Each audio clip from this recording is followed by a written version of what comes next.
Okay sir, ಹೇಳಿ sir. ಇವತ್ತು 4ನೇ ತಾರೀಕು ನಮ್ಮಲ್ಲಿ ಒಂದು ದುರಂತ ನಡೀತು ಬೆಂಗಳೂರಲ್ಲಿ. 11 ಜನ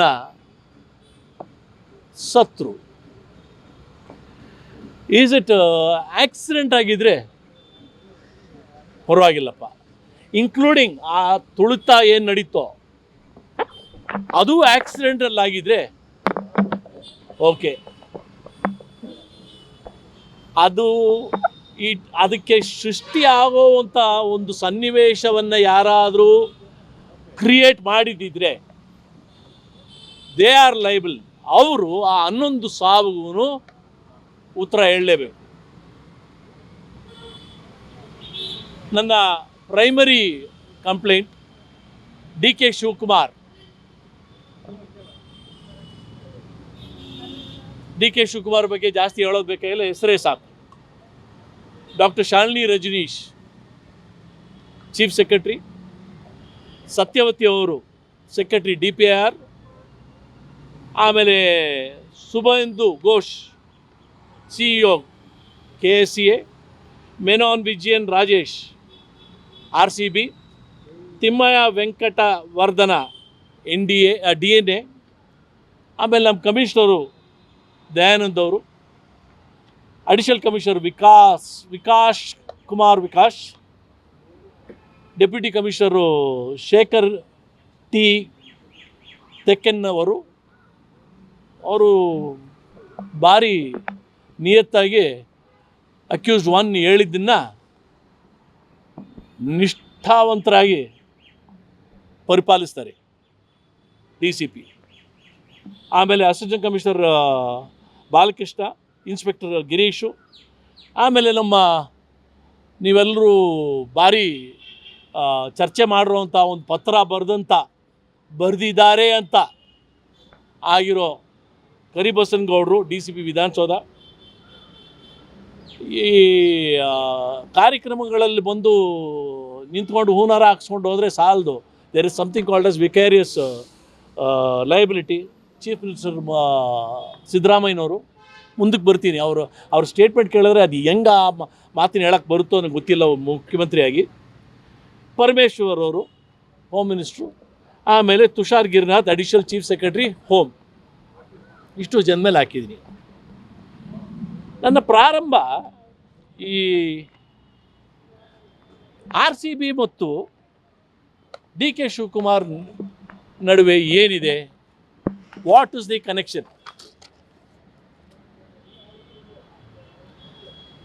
ಇವ್ರಿಗೂ ಕ್ರಿಕೆಟ್ಗೂ ಏನು ಸಂಬಂಧ? RCB ಲೋಗೋ ಹಾಕ್ಕೊಂಡಿದ್ದಾರೆ. RCB ಟ್ವೀಟ್ಸ್ RCBನವ್ರು ಹಾಕ್ಕೊಂಡಿರೋದು. ಇದಕ್ಕೆ ನಾವು ಹುಡ್ಕೊಂಡೋದಾಗ RCBನ ಕೊಂಡ್ಕೋಬೇಕು ಅಂತ DK ಶಿವಕುಮಾರ್ ಅವರು ನಮಗೆ ಬಂದಿರೋ ಮಾಹಿತಿ ಪ್ರಕಾರ 8,600 ರೂಪಾಯಿ ಕೊಂಡ್ಕೊಳ್ಳೋದಕ್ಕೆ ರೆಡಿಯಾಗಿದ್ದರು. ಆದರೆ RCB, the 5th accuse RCB, ಅದನ್ನು 17,000 ಕೋಟಿ ಇದ್ದರೆ ಮಾತ್ರ ಮುಂದುವರಿಸ್ಬೋದು ಚರ್ಚೆ ಅಂತ ಆ ಚರ್ಚೆ ಹಂತದಲ್ಲಿತ್ತು. ಸೊ RCBಗೂ DK ಶಿವಕುಮಾರ್ ಫಸ್ಟ್ ಅಕ್ಯೂಸ್ಡ್ಗೂ ಕನೆಕ್ಷನ್ ನೇರವಾಗಿದೆ. ಇದು ತನಿಖೆಯಲ್ಲಿ ಬರ್ತದೆ. ಎರಡನೇದು,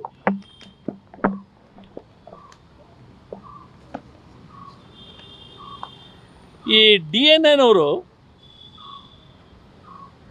ಅವ್ರು ಕೇಳಿ ಆವತ್ತು 4ನೇ ತಾರೀಕು ಕಾರ್ಯಕ್ರಮ ಏನಿತ್ತು, ಒರಿಜಿನಲ್ ಪ್ಲ್ಯಾನ್ ಅಂತ ಹೇಳಿದ್ರೆ 2.5 ಕಿಲೋಮೀಟ್ರು ವಿಕ್ಟ್ರಿ ಪರೇಡ್ ನಡೆಸಬೇಕು ಅಂತಿತ್ತು.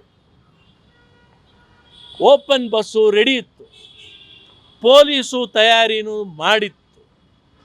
ಪೂರಾ ಎಂಟೈರ್ 2.5 ಕಿಲೋಮೀಟರ್ಸ್ಗೂ ತಯಾರಿ ಮಾಡಿಬಿಟ್ಟಿದ್ರು.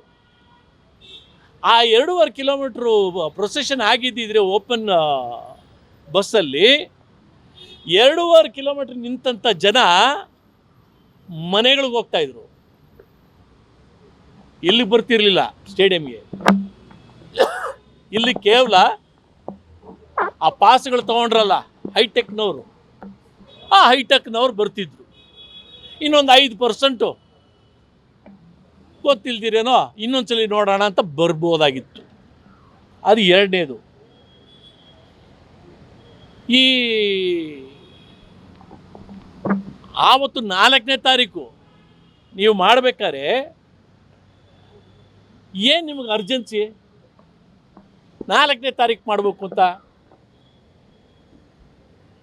ಯಾಕೆ ತಳರೆ ವಿರಾಟ್ ಕೊಹ್ಲಿ ಹೋಗ್ತಾ ಇದ್ರಂತೆ ವಿದೇಶಕ್ಕೆ. ವಿರಾಟ್ ಕೊಹ್ಲಿನ ಇಟ್ಕೊಂಡು ನಾನು ಫೋಟೋ ಹಿಡಿಸ್ಕೋದಿರಿದ್ರೆ ಇಡೀ ರಾಜ್ಯದಲ್ಲಿ ಆ ಆಪರ್ಚುನಿಟಿ ನನಗೆ ಸಿಗಲ್ಲ. ನಾನು ಕೊಂಡ್ಕೋತಾ ಇದ್ದೀನಿ. ಅದೇ ತಾನೆ, ಇದೇ ನಿಮ್ಮ ಉದ್ದೇಶ ಆಗಿರಬೇಕು.